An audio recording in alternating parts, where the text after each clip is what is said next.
Finally welcome back to designing Mantra और मैं हूं आदित्य आनंद। आज के क्लासेस में हम लोग पढ़ने वाले जावा और ब्लू जे के बारे में, जिसमें कि डीप एक्सप्लेनेशन मैं आपको कोड एग्जांपल के साथ बताने वाला हूं जो आपको एग्जाम में भी इन फ्यूचर काम आएगी।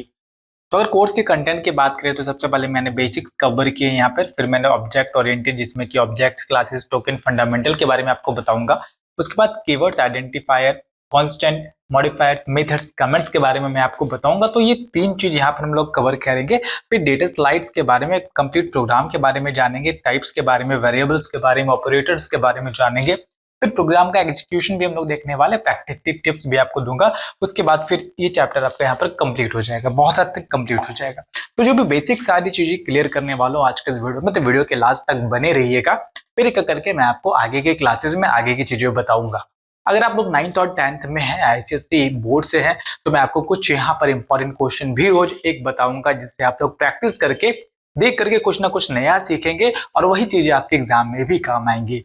चलिए आज के इस वीडियो में स्टार्ट करते हैं। सबसे पहले हम लोग प्रोग्रामिंग के बारे में। तो देखो यहाँ पर प्रोग्रामिंग लैंग्वेज क्या है। सबसे पहले बहुत ही आसान भाषा में मैं आप सभी को समझाने वाला हूँ, क्योंकि देखो एक रिसर्च में ये कहा गया है कि प्रोग्रामिंग या कोई भी ऐसी चीजें आपको अपनी प्राइमरी लैंग्वेज में ज्यादा समझ में आती है। इसलिए मैंने यहाँ पर इंग्लिश हिंदी दोनों में ही एक्सप्लेनेशन रखा, ताकि आपके एग्जाम में भी काम आ जाए और आपको समझ में भी आ जाए। तो यहाँ पर सबसे पहले डेफिनेशन की अगर बात करें तो देखो लैंग्वेज क्या है। सबसे पहले प्रोग्रामिंग लैंग्वेज क्या है, तो लैंग्वेज को पहले समझना होगा। प्रोग्रामिंग लैंग्वेज को समझने से पहले तो यहाँ पर language is medium means of communication that bridges the gap between individuals and enables them to exchange ideas and feelings. Communication can be verbal, spoken, non-verbal, written or through computers using programming language. तो देखो जब हम किसी से बात करते हैं तो हिंदी इंग्लिश का यूज करते हैं, लेकिन कंप्यूटर को समझाने के लिए हमें एक खास भाषा चाहिए जिसे हम लोग प्रोग्रामिंग लैंग्वेज कहते हैं, या कंप्यूटर की अपनी भाषा होती है। जैसे कि अगर हम लोग वर्बल कम्युनिकेशन की बात करें तो यहाँ पर सिंपली आवाज में जो हम लोग बात करते हैं। रिटर्न में अगर हम लोग किताब, ईमेल, संदेश से बात करें तो वो हमारा रिटर्न कम्युनिकेशन हो गया। अगर प्रोग्रामिंग की बात करें तो कंप्यूटर को निर्देश देने के लिए प्रोग्रामिंग लैंग्वेजेस का यूज करते हैं। तो बिल्कुल सिंपल है, जैसे कि लैंग्वेज के थ्रू हम लोग एक दूसरे से बात कर पाते, एक दूसरे को इंस्ट्रक्शन दे पाते, समझा पाते हैं, उसी तरह कंप्यूटर से भी बात करने के लिए हमें एक लैंग्वेज की जरूरत पड़ती है, जिसे हम लोग कंप्यूटर प्रोग्रामिंग लैंग्वेज कहेंगे। तो उम्मीद है आप लोग कंप्यूटर प्रोग्रामिंग लैंग्वेज भी समझ चुके होंगे। अब हम लोग आगे बढ़ते हैं। यहाँ पर सबसे पहले सोर्स कोड, ऑब्जेक्ट कोड क्या होता है, हर एक बुक में बहुत ही इंपॉर्टेंट है, आपको हर जगह ये मिलेगा। तो source code versus object code. तो अब program written in human readable, ये आपको याद रखना है। एक प्रोग्राम जिसे ह्यूमन रीडेबल फॉर्म में लिखा जाए उसे हम लोग सोर्स कोड कहेंगे। तो अब program written in human readable form is known as source code. आप लोग चाहें तो इसे लिख भी सकते हैं। Whereas the program converted by the translator into a code that computer understand is known as object code. जो प्रोग्राम को हम लोग लिखते हैं उसे हम लोग सोर्स कोड कहेंगे, लेकिन सोर्स कोड को कंप्यूटर डायरेक्टली समझ नहीं पाएगा, इसलिए उसे हम लोग ट्रांसलेट करते। कैसे ट्रांसलेट होगा, तो वो यहाँ पर ट्रांसलेटर के थ्रू ट्रांसलेट होगा, जिससे कि कंप्यूटर समझ पाए, और उसे ऑब्जेक्ट कोड कहेंगे। तो मतलब सिंपल है, जिस प्रोग्राम को हम लोग लिखने वाले उसे हम लोग सोर्स कोड कहेंगे, और जो प्रोग्राम ट्रांसलेट हो जाएगा ऑब्जेक्ट कोड में उसे हम लोग ऑब्जेक्ट कोड यहाँ पर कहने वाले हैं। सोर्स कोड क्या है, जो कोड हम लिखते हैं सिंपल है, भाषा हमारी समझ में आने वाली, जैसे कि वेलकम डॉट जावा है। तो देखो यहाँ पर वेलकम डॉट जावा ये हमें समझ में आ रहा है, क्योंकि यहाँ पर इंग्लिश में लिखा हुआ है। उसी तरह ऑब्जेक्ट कोड क्या है, कंपाइलर द्वारा बदला हुआ कोड, कंप्यूटर की भाषा machine code, welcome dot class. तो कुछ इस तरीके से सोर्स कोड जो हम लिखते हैं वो सोर्स कोड होता है, और जो कन्वर्ट हो जाता है ट्रांसलेटर के द्वारा, जिसको कंप्यूटर समझ सकता है, उसको हम लोग ऑब्जेक्ट कोड कहेंगे। अब आगे बढ़ेगा, जावा मशीन इंडिपेंडेंट लैंग्वेज क्या होता है। देखो यहाँ पर Java is a machine independent language. ये बहुत इंपॉर्टेंट है। Java is a machine independent language. It means that a program written in a Java can run on any computer even if the hardware configuration or the operating system is different. तो मतलब यहाँ पर क्या है, एक चीज को समझो, जावा एक बार कोड लिखेंगे जैसे हम लोग, हर जगह चलेगा, चाहे वो विंडोज हो, मैक हो, लिनक्स हो, मोबाइल हो, सब प्लेटफॉर्म पर सेम स्ट्रेंथ है। JVM के थ्रू मशीन इंडिपेंडेंट बनता है। मतलब अगर JVM इंस्टॉल है तो किसी भी प्लेटफॉर्म, किसी भी ऑपरेटिंग सिस्टम में एक बार जो हमने जावा में कोड लिख दिया वो हर जगह यहाँ पर चलने वाला है। अब यहाँ पर जैसे देखो विंडो प्रोग्राम में भी जावा प्रोग्राम चलेगा, मैक कंप्यूटर में भी चलेगा, मोबाइल फोन में भी चलेगा, ठीक है। तो जिस तरीके से हम लोग इसे प्लेटफॉर्म इंडिपेंडेंट इसलिए कहते हैं। आगे आते हैं ब्लू जे क्या होता है। देखो ब्लू जे क्या है, BlueJ is an integrated development environment, IDE। BlueJ एक IDE है जिसका फुल फॉर्म होता है integrated development environment used for beginners to write, edit and execute the Java programs. It allows students to write programs using an interactive visual environment. तो अब अपने programme तो कर लिया, प्रोग्राम को करने के लिए उसके आउटपुट को देखने के लिए हमें एक सॉफ्टवेयर की जरूरत पड़ती है। तो बेसिकली वही सॉफ्टवेयर ब्लू जे होता है, जिसके बारे में आप सभी ने सुना होगा, जिसके अंदर हम लोग अपने प्रोग्राम को प्रैक्टिस कर सकते हैं, एग्जीक्यूट कर सकते हैं, डिबग कर सकते हैं। आता है यहाँ पर ब्लूज एक खास सॉफ्टवेयर है जहाँ जावा लिखना, चलाना और एरर्स को ठीक करना सब आसान हो जाता है। ये बच्चों के लिए बिल्कुल परफेक्ट है क्योंकि यहाँ पर विजुअल्स मिलते हैं आपको, मतलब आप देख करके चीजों को समझ सकते हैं। That is called visuals. इसके अंदर एडिटर होता है जहाँ पे हम लोग कोड लिखते हैं, डिबगर होता है जहाँ पे हम लोग एरर ढूंढ सकते हैं, एग्जीक्यूटर होता है जहाँ पे हम लोग प्रोग्राम को चलाने के लिए जो एग्जीक्यूट करते हैं आउटपुट के लिए, तो हम लोग प्रोग्राम के लिए एग्जीक्यूट करते हैं। तो ये सारी चीजें आपको यहाँ पर मिल जाती है। अब अगर हम लोग यहाँ पर आगे बढ़े, कंप्यूटर प्रोग्राम को अब हम लोग विस्तार में समझते हैं, जैसे कि डेफिनेशन। A computer program क्या होता है? A computer program is a sequence of instructions given to a computer in a specific language. These instructions tell the computer what operations to perform. A program written in a human readable form is called source code, जो हमने पहले भी पढ़ा था। मतलब क्या है? Programme एक रेसिपी की तरह है, जैसे कि खिचड़ी बनाने की स्टेप बाय स्टेप रेसिपी निर्देश हम देते हैं, पहले दाल दो, फिर चावल, फिर मसाला। वैसे ही प्रोग्राम में कंप्यूटर को स्टेप बाय स्टेप बताने पड़ते हैं। तो प्रोग्राम क्या हो गया? Program is a sequence of instructions given to a computer in a specific language. These instructions tell the computer what operations to perform. For example, अगर मैं आपसे भी कहूँ कि आपको चाय बनाना है तो मैं आपको पहले इंस्ट्रक्शंस दूंगा, उस इंस्ट्रक्शंस को अगर आप फॉलो करेंगे तो आप चाय बना लेंगे। उसी तरह प्रोग्राम के थ्रू भी हम कंप्यूटर को इंस्ट्रक्शंस देते हैं ताकि वो किसी भी स्पेसिफिक टास्क को कंप्लीट कर सके। तो सिंपल प्रोग्राम को उदाहरण जैसे कि व्हाट्सएप मैसेजिंग के लिए प्रोग्राम बना सकते हैं, गेम इंटरटेनमेंट के लिए बहुत सारे प्रोग्राम होंगे, यूट्यूब प्लेयर के लिए प्रोग्राम होंगे, हर चीज के लिए एक प्रोग्राम आपको डिस्क्राइब करना पड़ता है तो जाकर के वो अपना काम करता है। सिंपल से एग्जांपल, अगर हम लोग कैलकुलेटर पर, यहाँ पर अगर हम लोग कैलकुलेटर पर 2 + 2 करेंगे तो ये हमें आंसर 4 देगा। तो ये 2 + 2 = 4 कैसे हो गया? इसके पीछे भी एक प्रोग्राम लिखा हुआ है जो इसको इंस्ट्रक्शन दे रहा है कि अगर कोई यूजर यहाँ पर पहला इनपुट 2 देगा और दूसरा इनपुट 2 देगा और ऑपरेटर यहाँ पर प्लस का होगा तो दोनों को जोड़ करके हमें 4 कर देना है। तो ये भी इंस्ट्रक्शन हमने दे रखा है इसलिए ये काम कर पा रहा है। तो कंप्यूटर में किसी भी चीज को करने के लिए हमें प्रोग्राम को लिखना पड़ता है। प्रोग्राम क्या हो गया? Program is a sequence of instructions given to a computer in a specific language. These instructions tell the computer what operations to perform. The program written in a human readable form is called source code and the program that is translated is called object code. अब बढ़ते हैं आगे। Object, object क्या है? Object बहुत important चीज है। तो देखो ऑब्जेक्ट क्या है? Objects are real world entities. Object एक रियल वर्ल्ड एंटिटीज है और एटम्स है। They can be non living entities, pen, book, car, phone, और living entities dog, cat, human. तो रियल वर्ल्ड एंटिटीज का मतलब यही होता है कि ऑब्जेक्ट कुछ भी हो सकता है, चाहे वो टेबल, डेस्क, फोन, मोबाइल हो सकता है या फिर डॉग, कैट, ह्यूमन बीइंग भी हो सकते हैं। These all are called object. ऐसा क्यों है? क्योंकि हर एक ऑब्जेक्ट का एक प्रॉपर्टीज और एक बिहेवियर होता है। एक्सप्लेनेशन अगर हम लोग देखें तो इस कमरे में देखो सब कुछ एक ऑब्जेक्ट है, सब कुछ एक ऑब्जेक्ट है। दीवार एक ऑब्जेक्ट है, कुर्सी एक ऑब्जेक्ट है, तुम भी एक ऑब्जेक्ट हो। हर ऑब्जेक्ट की दो चीजें होती है, उसकी गुण स्टेट और उसकी बिहेवियर। तो स्टेट और बिहेवियर ऑब्जेक्ट का दो चीज यहाँ पर होगा। तो आपसे पूछा जाएगा कि ऑब्जेक्ट के अंदर दो कौन सी ऐसी चीजें होती है, तो आपको हमेशा यहाँ पर याद रखना है कि स्टेट और बिहेवियर ऑब्जेक्ट के अंदर होना है। इसके बाद इसी का हम लोग आगे प्रोग्राम में यूज करेंगे। फॉर एग्जाम्पल, अगर हम लोग कार नाम के ऑब्जेक्ट बनाते हैं तो सबसे पहले इसका गुण क्या होगा, स्टेट क्या होगा, उसका कलर, ब्रांड, स्पीड और विंडोज, ये सब उसका स्टेट होगा। अब अगर इसका बिहेवियर की बात करें तो ये स्टार्ट हो सकता है, स्टॉप हो सकता है, तेज हो सकता है, मुड़ सकता है, ये सब इसका क्या हो गया पर बिहेवियर हो गया।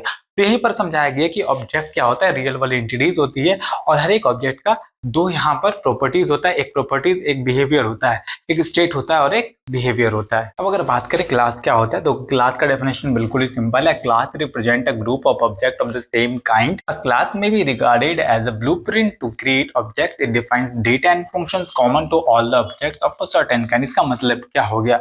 सोचो एक आर्किटेक्ट जब घर बनाता है तो पहले ड्राइंग या ब्लूप्रिंट बनाता है। आप सभी ने देखा होगा कोई भी बड़ी बिल्डिंग्स तैयार होती है या कोई घर बनता है तो सबसे पहले उसका एक नक्शा बनाते हैं हम लोग, दैट इज कॉल्ड ब्लूप्रिंट। ठीक है, तो क्लास भी यही है, ब्लूप्रिंट जो बताता है कि कार का डिजाइन ऐसा होना चाहिए। तो क्लास बिल्कुल ही सिंपल सा चीज है जिसके अंदर हम लोग ब्लूप्रिंट को तैयार करते हैं।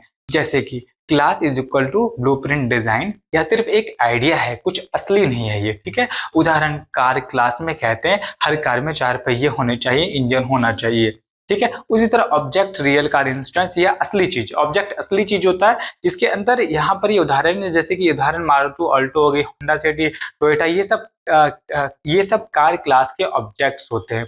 ठीक है। तो हम लोग क्लास जो बनाते हैं, एक चीज याद रखना है हम सभी को कि यहाँ पर रिप्रेजेंट करता है ग्रुप ऑफ ऑब्जेक्ट को। किसको रिप्रेजेंट करता है? Group of object of same kind. तो क्लास क्या हो गया? Group of object of same kind. तो यहाँ पर एक ही काइंड का यहाँ पर ऑब्जेक्ट आपको देखने को मिल जाएगा। तो एक क्लास हम लोग जब बनाएंगे कार, तो उसके अंदर हम जो ऑब्जेक्ट बनाएंगे उसके अंदर अलग अलग ऑब्जेक्ट हम लोग यहाँ पर सेम काइंड का ले सकते हैं। तो दैट इज कॉल्ड क्लास। अब देखो टोकन क्या होता है। देखो, the smallest element of Java program is called token. These are the basic building blocks which can be put together to construct programs. A token can be reserve word identifier, constant, punctuator और operator. तो token देखो यहाँ पर कुछ भी हो सकता है। सबसे पहले तो समझते हैं smallest element of Java programming language is called token. जैसे इंग्लिश सेंटेंस शब्दों से बनता है, वैसे ही जावा प्रोग्राम टोकन से बनता है। जैसे कि हम लोग यहाँ पर देख सकते हैं, हम लोग एग्जाम्पल की अगर हम लोग बात करें, जावा के अपने सब जैसे कि पब्लिक, क्लास, इंट, आइडेंटिफायर में वेरिएबल जैसे कि माय नेम, ये सब वेरिएबल हो गया।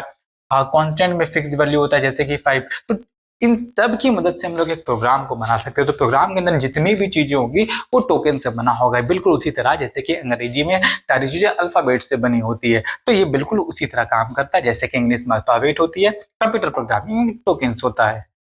कीवर्ड्स क्या हो गया? Keywords are the reserved words of a Java programming with some special meaning and can be used for the purpose only. Keywords can not be used as identifier. इसका मतलब क्या हो गया? देखो, कीवर्ड जावा की गवर्नमेंट के द्वारा रिजर्व वर्ड होते हैं। तुम अपने वेरिएबल का नाम पब्लिक नहीं रख सकते क्योंकि पब्लिक एक कीवर्ड है और उसका अपना मतलब है, ये जरूरी शब्द है। मतलब कीवर्ड जो चीज पहले से डिफाइन की गई हुई है, जैसे कि आप लोग एप्पल को एप्पल ही बोलेंगे, ए फॉर एप्पल को ए फॉर बॉल नहीं बोल सकते क्योंकि वो प्री डिफाइंड है, आप खुद से चेंज नहीं कर सकते। उसी तरह प्रोग्रामिंग के अंदर भी कई सारे ऐसे कीवर्ड होते हैं जो प्री डिफाइंड होते हैं, उसका अपना एक मतलब होता है, उसका अपना एक काम होता है, उसे आप लोग यहाँ पर चेंज नहीं कर सकते।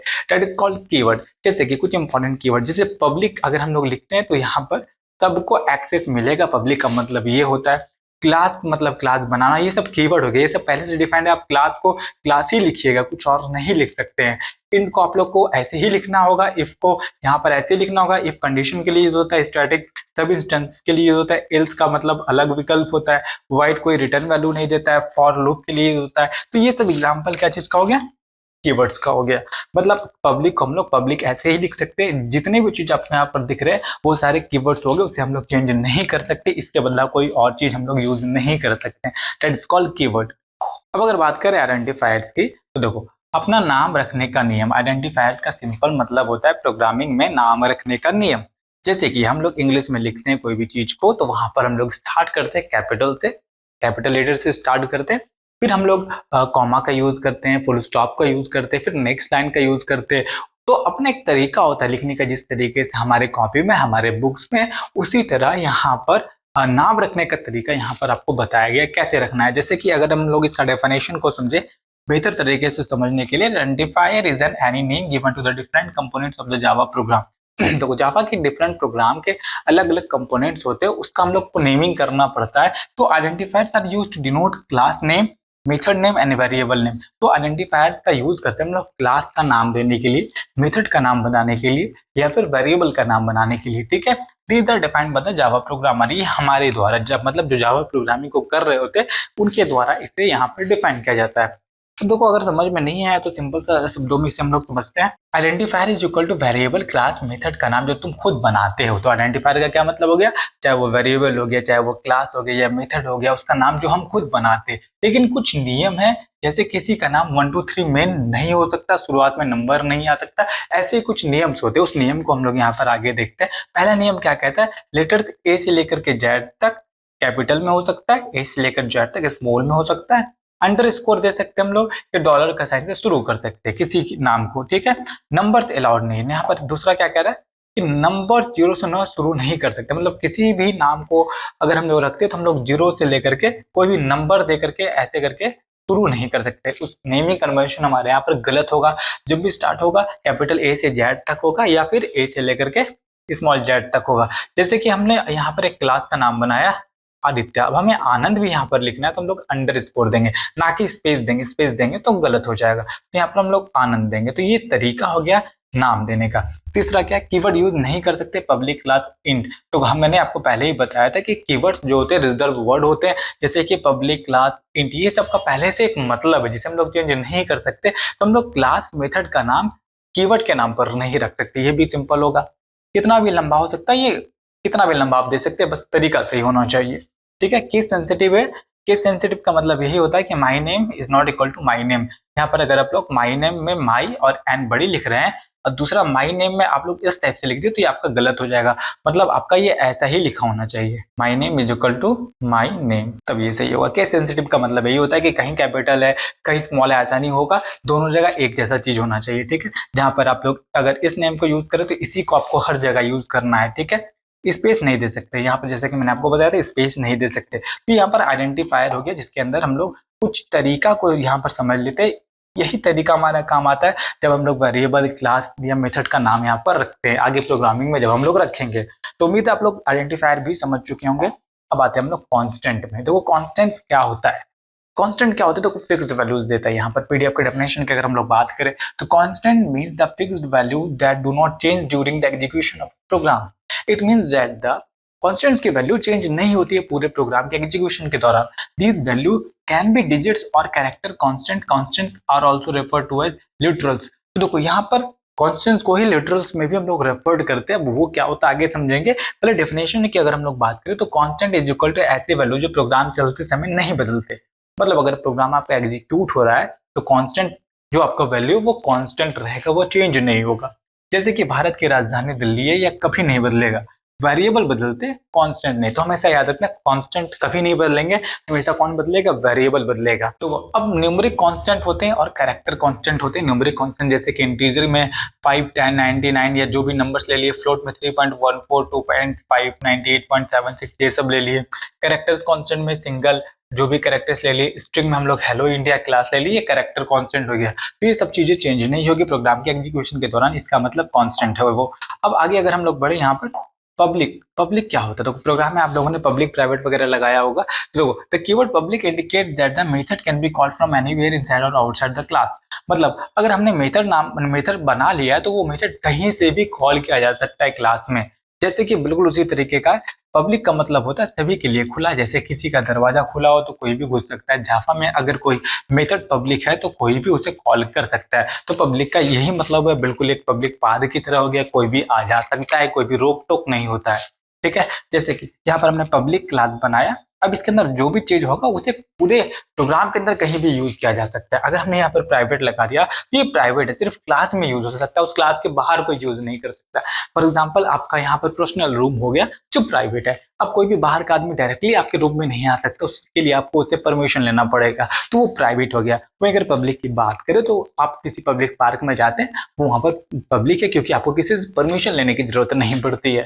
रियल लाइफ एग्जांपल एक और ले लेते हैं, जैसे कि पब्लिक लाइब्रेरी कोई भी किताब ले सकता है, पब्लिक डायरी सिर्फ तुम पढ़ सकते हो, प्राइवेट डायरी जिसे तुम पढ़ सकते हो। तो आपके डायरी को कोई और लेके नहीं पढ़ सकता, उसके लिए आपसे परमिशन लेनी पड़ेगी। तो बहुत ही सिंपल है पब्लिक प्राइवेट। अब आते हैं स्टैटिक, सभी के लिए एक। स्टैटिक का क्या मतलब होता है? सभी के लिए एक। The keyword static indicates that the method remain the same for the all instant of the class. सबसे पहले तो स्टैटिक क्या है? स्टैटिक इंडिकेट करता है कि वो method remain the same for the all instant of the class. Classes के अंदर सारे मेथड्स के लिए सारा चीज सेम रहेगा। जैसे कि स्टैटिक का मतलब है यह मेथड सभी ऑब्जेक्ट को एक जैसा मिलेगा। मेथड्स के अंदर जो भी होगा सारे ऑब्जेक्ट को एक जैसा चीजें मिलेगी। अगर क्लास हर ऑब्जेक्ट अलग अलग होता है तो स्टैटिक मेथड सबके लिए एक जैसा है, जैसे नियम सबके लिए एक जैसा है। तो एक ऐसा नियम जो सबके लिए बराबर होगा, दैट इज कॉल्ड स्टैटिक।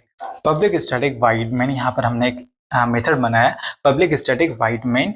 यही मेन सबके लिए एक है, इसी के अंदर पूरा हमारा प्रोग्राम होगा। अब अगर रेगुलर मेथड की बात करें तो हर ऑब्जेक्ट के लिए अलग अलग बनना पड़ेगा। जैसे कि पब्लिक वाइड रन, तो हर कार अलग अलग तरीके से दौड़ता है, तो इसके लिए हमें इस टाइप के अलग मेथड का यूज करना पड़ेगा। वहीं अगर स्टैटिक का बात करेंगे तो एक मेथड के अंदर सब के लिए यहाँ पर प्रोग्राम लिखना होगा हमें। तो यहाँ पर आप लोग समझ चुके होंगे स्टैटिक का मतलब क्या होता है। स्टैटिक का डेफिनेशन ये होगा, the static keyword indicate that the method remains the same for all instance of the class. तो मेन से ही हमारा प्रोग्राम एग्जीक्यूट होना स्टार्ट होगा। ठीक है, अब हम लोग यहाँ पर आगे बढ़े अगर तो रियल लाइफ एग्जांपल की बात देखें अगर, तो रियल लाइफ नियम स्टैटिक सब के लिए एक, लेकिन उड़ने की स्पीड नॉन स्टैटिक हर पक्षी की अलग अलग। देखो नियम सबके लिए एक होगा, ठीक, लेकिन उड़ने की स्पीड सबकी अलग अलग हो सकती है। जैसे कि अलग अलग बर्ड अलग अलग स्पीड में उड़ सकते हैं, दैट इज कॉल्ड स्टैटिक।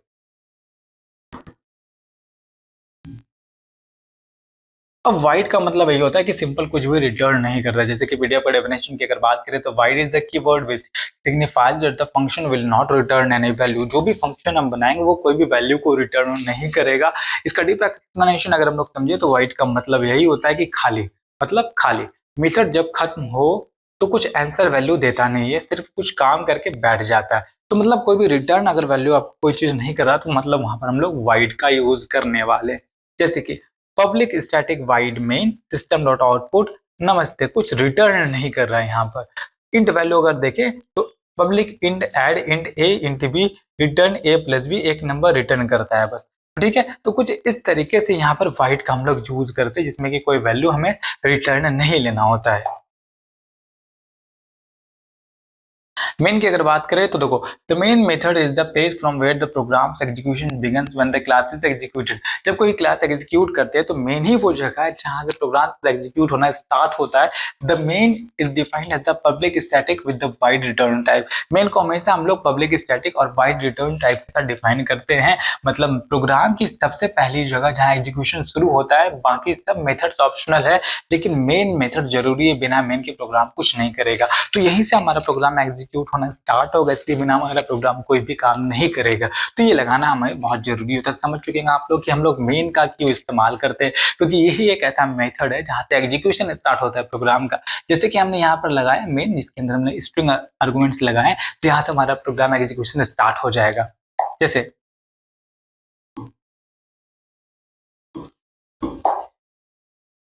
जैसे कि हर जावा प्रोग्राम में मेन होना चाहिए, नहीं तो एरर आएगा। बिल्कुल सिंपल है, आप समझ चुके होंगे। अब आगे अगर बढ़े तो हम लोग स्ट्रिंग के बारे में अगर हम लोग पढ़े तो पैरामीटर्स लेना, इसका मतलब होता है पैरामीटर्स को लेना।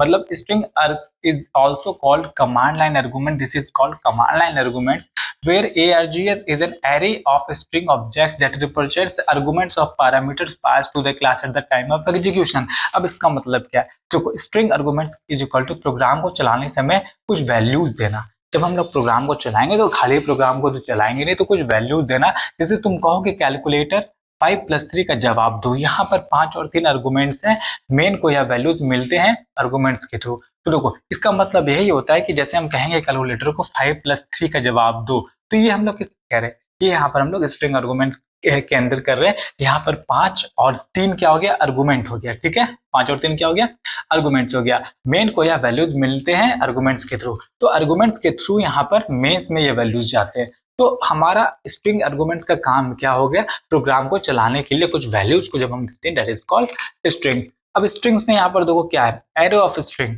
मतलब कई स्ट्रिंग वैल्यूज एक जगह रख सकते हैं। जैसे कि अलग अलग नाम को एक जगह हम लोग रख सकते हैं स्ट्रिंग के अंदर, राजेश, प्रिया, अरुण और भी कई सारे नाम को एक ही जगह हम लोग रख सकते हैं, that is called string. Arguments क्या है, वेरिएबल का नाम है, ये वेरिएबल का नाम है। जैसे कि सभी आर्गुमेंट्स को स्टोर करता है, आर्गुमेंट्स 0, आर्गुमेंट 1, आर्गुमेंट 2। जैसे कि ये बिल्कुल एरे की तरह काम करता है, जो कि स्टार्ट होता है 0 से -1 तक, यहाँ पर n-1 तक जाता है। तो आर्गुमेंट्स क्या हो गया, वेरिएबल्स का नाम हो गया। स्ट्रिंग क्या हो गया, एरे ऑफ स्ट्रिंग्स हो गया, जिसके अंदर अलग अलग वैल्यूज को स्टोर कर सकते हैं। ठीक है, अब system dot out dot print का मतलब हम लोग समझते हैं यहाँ पर ये क्या होता है। देखो system dot out dot print का मतलब होता है कंप्यूटर को कहना या मैसेज स्क्रीन पर प्रिंट कर दो।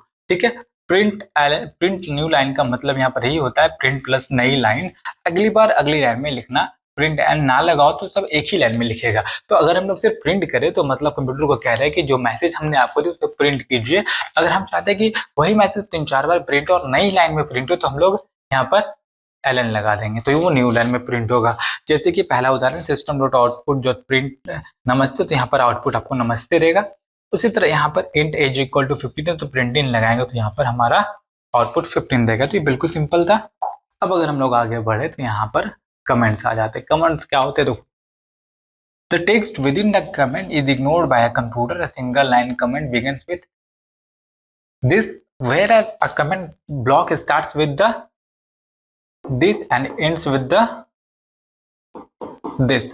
मतलब comment is equal to code में अपनी नोट्स को लिखना, कंप्यूटर उन्हें इग्नोर करता है। सिर्फ तुम्हारे और दूसरे के समझने के लिए बिना कमेंट्स के बड़ा कोड समझ नहीं आता। जैसे कि यहाँ पर अगर हम लोग एग्जांपल देखें कमेंट क्या होता है, तो यह एक कमेंट है। अगर हमने यहाँ पर डबल ये लगा दिया है तो यहाँ पर ये कमेंट हो गया, मतलब कंप्यूटर इस सेंटेंस को रीड नहीं करेगा, वो इग्नोर करेगा। ये सिर्फ हमें समझाने के लिए है कि यहाँ पर हम लोग कर क्या रहे हैं। जैसे कि int x is equal to 5, तो यहाँ पर x को 5 दिया गया, मतलब x के अंदर 5 वैल्यू को स्टोर किया गया। ये समझाने के लिए हम लोग कमेंट का यूज करते हैं, ठीक है। मतलब ये सिंगल लाइन कमेंट है, अगर हम लोग ये लगाएंगे तो ये सिंगल लाइन कमेंट होगा। वहीं हम लोग अगर इसके साथ यूज करते हैं तो यहाँ पर मल्टी लाइन कमेंट होगा, जो यहाँ पर स्टार्ट होगा यहाँ पर खत्म हो जाएगा, ठीक है। तो कमेंट का मतलब यही होता है कि अगर आप 1000 लाइन का कोड लिख रहे हैं तो दूसरे को भी समझ में आना चाहिए, जिसके लिए अगर आप कमेंट लगाएंगे तो मतलब आप डिफाइन कर रहे हैं अपने कोड को कि उस कोड में क्या क्या काम हो रहा है। कुछ कुछ कॉम्प्लिकेशन होती है कोड में, जो कॉम्प्लिकेटेड कोड होती है उसके लिए आप यहाँ पर कमेंट का यूज करते हैं, ताकि दूसरे लोगों को भी आपकी कोड आसानी से समझ में आए और वो लोग भी आपके कोड पर आसानी से काम कर सके। और कमेंट को हमेशा ही इग्नोर करता है प्रोग्राम। लेकिन कमेंट को लगाने का तरीका मैंने आपको बताया। यहाँ पर ये सिंगल लाइन कमेंट हो गया और यहाँ पर ये डबल लाइन कमेंट के लिए हम लोग ये यूज करते हैं, ठीक है। तो कुछ इस तरह से बहुत ही सिंपल चीज है, कमेंट का हम लोग यूज करते हैं।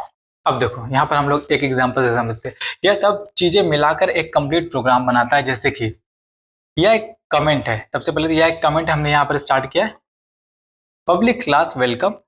तो यहाँ पर ये मेन मेथड है जो एग्जीक्यूशन शुरू करता है। जैसे कि मैंने आपको बता दिया, ये मेन मेथड है जो एग्जीक्यूशन शुरू करता है, ठीक है। अब उसके बाद public static wide main string arguments, तो मेन मेथड जो यहाँ पर मैंने आपको पढ़ाया था अभी, जो एग्जीक्यूशन शुरू करता है, ठीक है। अब system dot out print in नमस्ते जावा, तो ये क्या कर रहा है, ये एक मैसेज को प्रिंट करवाने के लिए। तो यहाँ पर मैंने कमेंट में कितने अच्छे तरीके से आप लोगों को समझाने के लिए बताया कि कमेंट का मतलब यहाँ पर यही होता है कि system dot out println का मतलब होता है ये एक मैसेज प्रिंट करेगा। Int age is equal to 15, मतलब इंट के अंदर हमने एज लिया, एज के अंदर हमने 15 को लिया है। अब system dot out dot print in क्या करेगा, ये आउटपुट देगा। तो आउटपुट यहाँ पर कितना आएगा, आपका 15 आ जाएगा। तो कुछ इस तरीके से एक प्रोग्राम के अंदर हम लोग कमेंट वगैरह का यूज करते हैं, जिसमें कि सबसे पहले हम लोग मेन मेथड लेंगे, मेन मेथड के बाद एक मैसेज को शो कर रहे हैं, फिर हम लोग डेटा टाइप लेंगे, वेरिएबल लेंगे और इस वेरिएबल में एक वैल्यू को पुट कर देंगे, ठीक है। यहाँ पर एज 15 का मतलब क्या हो गया, देखो एज इज इक्वल टू 15 का मतलब यहाँ पर यही हो गया कि एज के अंदर हम लोग 15 को यहाँ पर स्टोर कर रहे हैं। तो अगर हम लोग यहाँ पर system dot out println age लिखेंगे, इस एज को अगर हम लोग यहाँ पर ले आएंगे तो इसके अंदर जो वैल्यू वही सिर्फ प्रिंट होगा। तो यहाँ पर एज का यही काम है, वेरिएबल का यही काम है। तो एक इंपॉर्टेंट टॉपिक में आ जाते हैं हम लोग, डेटा टाइप, सभी प्रकार के डेटा। पीडीएफ डेफिनेशन की अगर बात करें, पीडीएफ डेफिनेशन बेसिकली बुक का डेफिनेशन है। Data types are the defined as the data stored format data variable can store to perform some specific operation. Java provides various data types to utilize maximum amount of memory efficiency. It means that the data type क्या डिब्बे की size है, जिसमें कि int में सिर्फ पूरे number आते हैं, डबल में दशमलव मतलब डेसिमल आ सकते हैं, स्ट्रिंग में कैरेक्टर आ सकते हैं। गलत साइज का डिब्बा यूज करोगे तो एरर आएगा। तो डेटा टाइप क्या हो गया, एक तरह का डिब्बा हो गया जिसके अंदर हम लोग सही साइज की चीजों को रखते हैं। जैसे कि इंटीजर अगर हम लोग लेंगे तो इसमें सिर्फ और सिर्फ नंबर ही यहाँ पर हम लोग रख सकते हैं। इंट यहाँ पर हमारा डेटा टाइप हो गया। तो अगर हमें नंबर लेने होंगे तो हमें इंटीजर वैल्यू को यहाँ पर लिखना होगा। अगर हम लोग डबल लेते हैं तो मतलब यहाँ पर हम लोग हाइट ले सकते हैं इसके अंदर। तो डबल डेटा टाइप के अंदर हमेशा डेसिमल शीट जाएंगी। और स्ट्रिंग हम लोग कब लेंगे, जब हम लोग नाम यूज कर रहे होते हैं, कैरेक्टर यूज कर रहे होते हैं ना, तो हम लोग यहाँ पर स्ट्रिंग डेटा टाइप लेते हैं। तो हमेशा वेरिएबल बनाने से पहले उसके पहले एक डेटा टाइप बनाना होता है। डेटा टाइप बेसिकली यही होता है कि सही चॉइस का डिब्बा हम लोग लेंगे सही नंबर्स को रखने के लिए, ठीक है, सही डेटा को रखने के लिए। डेटा टाइप बिल्कुल सिंपल है। Data types are defined as the data storage format that a variable can store to perform some specific operation. तो data type को define किया गया है as the data storage format के लिए। data storage करने का एक format है जिसमें कि data variable can store to perform some specific task, जिसमें कि variable कुछ store करता है कुछ specific task को complete करने के लिए। That is called यहाँ पर variable हो गया और ये store कर रहे हैं यहाँ पर 15 और हमने data type को रखा int। तो इस टाइप से हम लोग डेटा टाइप को यहाँ पर डिफाइन करते हैं, वेरिएबल को डिफाइन करते हैं और उसके अंदर हम अपने इनपुट को लेते हैं। अब आते हैं वेरिएबल अपना डेटा स्टोर करना। तो देखो पीडीएफ डेफिनेशन की अगर बात करें तो वेरिएबल क्या है, variable is the named location in the memory which stores data temporary. The data stored in a variable can change or vary during the program execution. Is variable must be declared before it is used. What does it mean? It means that variable computer की memory में एक डिब्बा है जहां पर data को रखते हैं।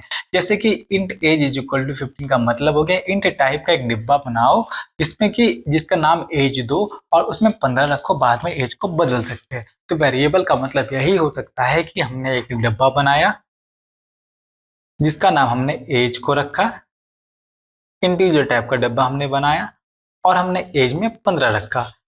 ठीक है, तो ये डब्बा हो गया जिसके अंदर के वैल्यू को हम लोग बार बार चेंज भी कर सकते हैं। तो फिर से समझो, कंप्यूटर की मेमोरी में एक डब्बा है, जैसे कि int age is equal to 15 का मतलब है इंट टाइप का एक डब्बा है, इंट टाइप का एक डब्बा है।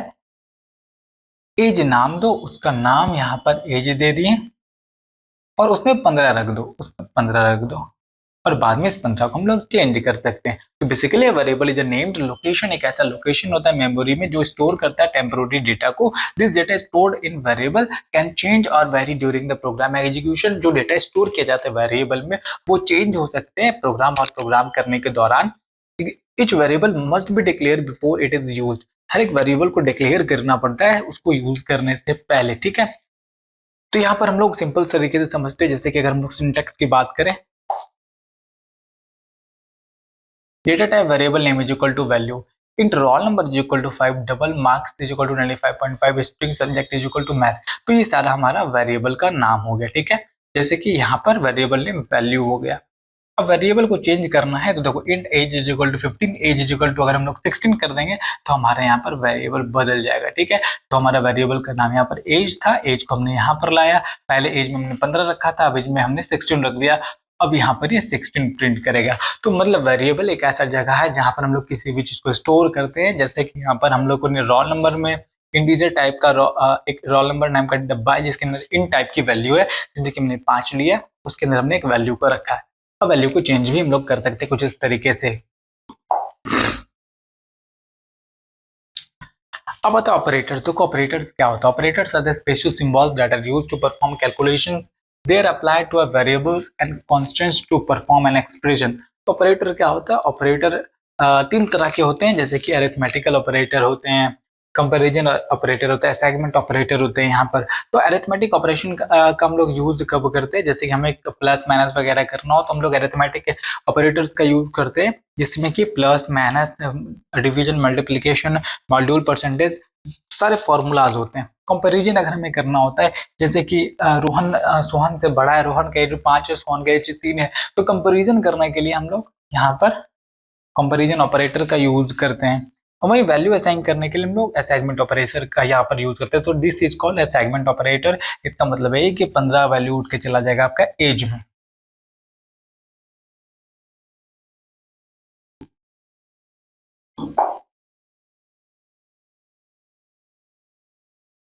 कंपाइलेशन एंड एग्जीक्यूशन मतलब कैसे चलता है हमारा प्रोग्राम। तो compilation is a process of converting program statements to a machine level code by a compiler। compilation एक ऐसा प्रोसेस है जिसमें कि कन्वर्ट होता है प्रोग्राम का स्टेटमेंट किसमें? मशीन लेवल कोड में। किसके द्वारा? कंपाइलर के द्वारा।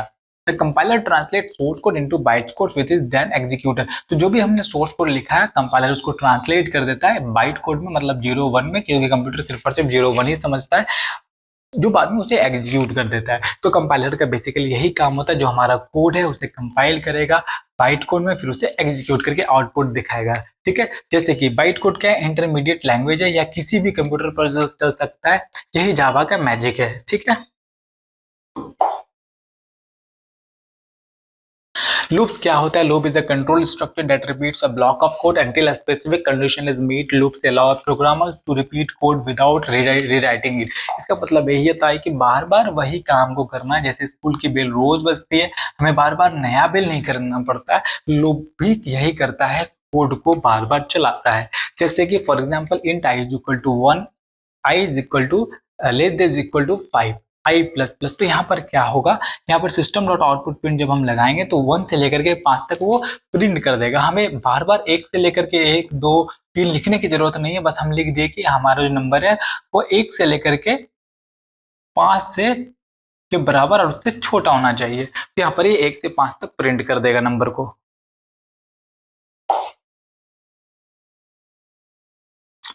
तो इस टाइप के लिए हम लोग फॉर लूप यूज करेंगे, क्योंकि लूप भी दो टाइप के होते हैं।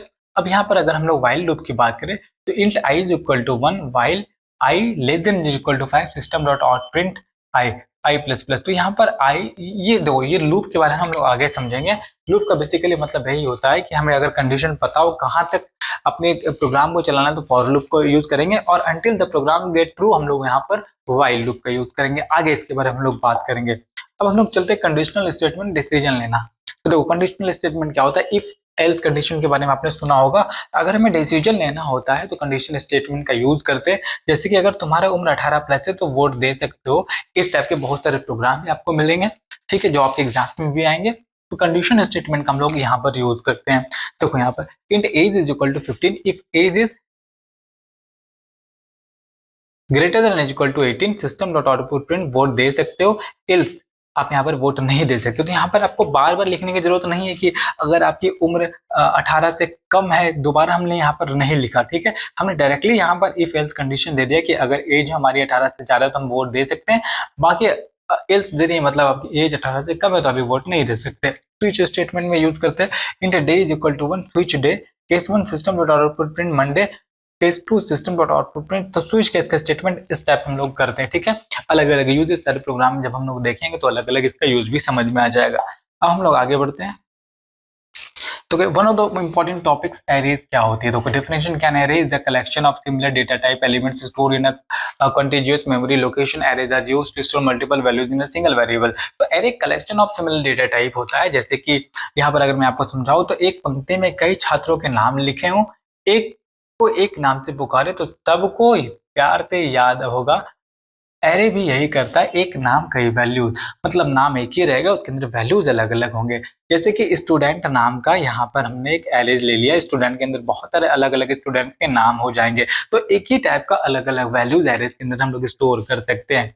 जैसे कि int number is equal to 10 20 30 40 50 system dot output print number 0। तो यहाँ पर 0 का मतलब हो गया कि वो 10 को यहाँ पर आउटपुट देगा, और system dot output print numbers 2 का मतलब 0 1 2 यहाँ पर 30 को प्रिंट करेगा। तो एरे की गिनती 0 से शुरू होती है, पहला एलिमेंट 0, दूसरा नंबर 1 होता है। तो हमेशा याद रखना कि एरे की वैल्यूज 0 से स्टार्ट होगी, दूसरा 1 होगा, फिर तीसरा 2 होगा, फिर 3 होगा, 4 होगा, मतलब 0 से लेकर के n-1 तक यहाँ पर जाता है।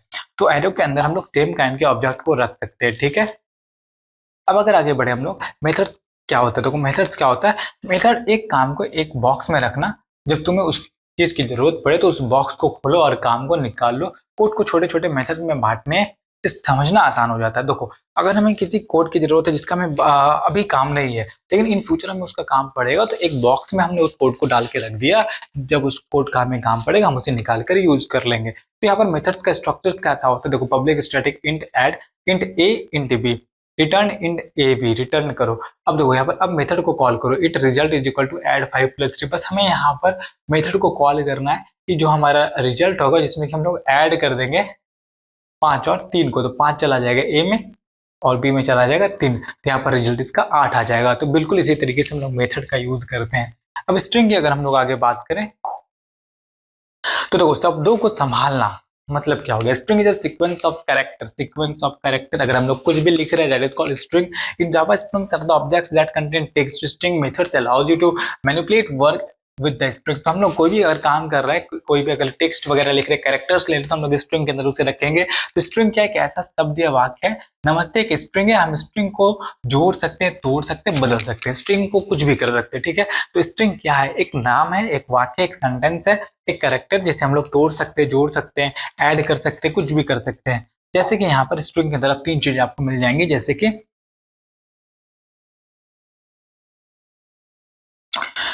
इसके अंदर हम लोग किसी भी चीज को जोड़ सकते हैं, hello plus world, hello world हो जाएगा। लेंथ, स्ट्रिंग की लंबाई Java dot length is equal to 4 कर सकते हैं। केस चेंज कर सकते हैं, बड़ा छोटा करना, टू अपर केस कर सकते हैं, लोअर केस कर सकते हैं। तो स्ट्रिंग की मदद से हम लोग यहाँ पर ये सारी चीजों को कर सकते हैं। अब यहाँ पर आता है कुछ इंपॉर्टेंट टॉपिक जो कि पॉलीमॉर्फिज्म हो जाएगी, आपकी इनहेरिटेंस हो जाएगी, जो आपके जावा में लास्ट पेज में होगा ही होगा, ये बहुत इंपॉर्टेंट एग्जाम में भी आता है। तो इसे हम लोग बेहतर तरीके से समझने की कोशिश करें। तो देखो यहाँ पर पॉलीमॉर्फिज्म क्या हो गया, पीडीएफ डेफिनेशन की अगर बात करें तो polymorphism is one of the OOP concepts where an object can take many forms. The most common use of polymorphism is method overloading and method overriding. इसका मतलब क्या हो गया, पॉलीमॉर्फिज्म का मतलब पहले समझते हैं। तो पॉलीमॉर्फिज्म का मतलब होता है पॉली मतलब कई, पॉली का मतलब कई, और मॉर्फ का मतलब रूप होता है, मतलब कई रूप, जिसके कई सारे रूप हो, दैट इज कॉल्ड पॉलीमॉर्फिज्म। जैसे कि पानी, पानी बर्फ भी है, पानी भाप भी है, ठीक है। पानी के दो अलग अलग रूप है, पानी बर्फ भी है और पानी भाप भी है, दैट इज कॉल्ड पॉलीमॉर्फिज्म। सब एक ही चीज है लेकिन अलग अलग रूप में है। जावा में एक मेथड अलग अलग तरीके से काम करता है, दैट इज कॉल्ड पॉलीमॉर्फिज्म। इसका मतलब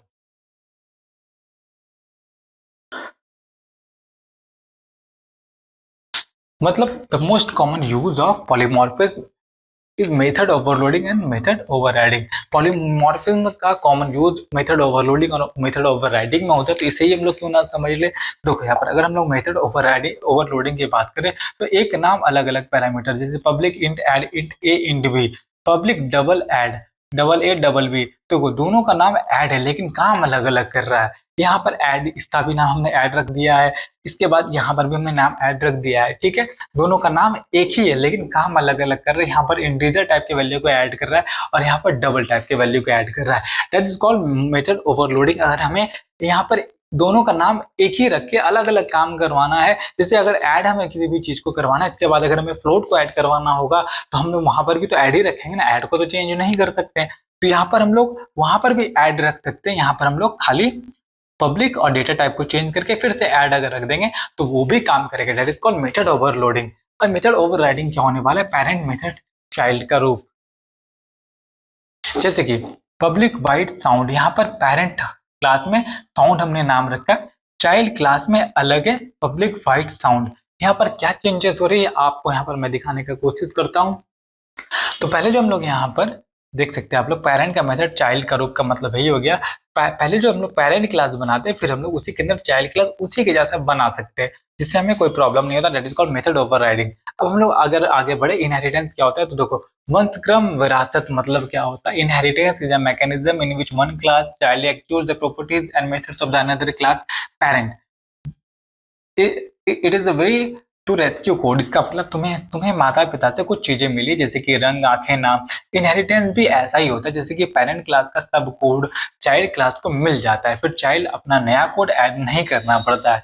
मतलब जो कोड पेरेंट क्लास में पहले से लिखा हुआ है उसको हम लोग चाइल्ड क्लास में दोबारा नहीं लिख सकते, नहीं लिखेंगे, उसके बाद हम लोग कॉल कर लेंगे। जैसे कि यहाँ पर क्लास एनिमल पेरेंट क्लास होने वाला है और क्लास डॉग एक्सटेंड्स एनिमल यहाँ पर हमारा चाइल्ड क्लास होने वाला है। तो डॉग को ईट मेथड मिल गया, मतलब डॉग को ईट मेथड मिल गया, अब डॉग खाना खा सकता है।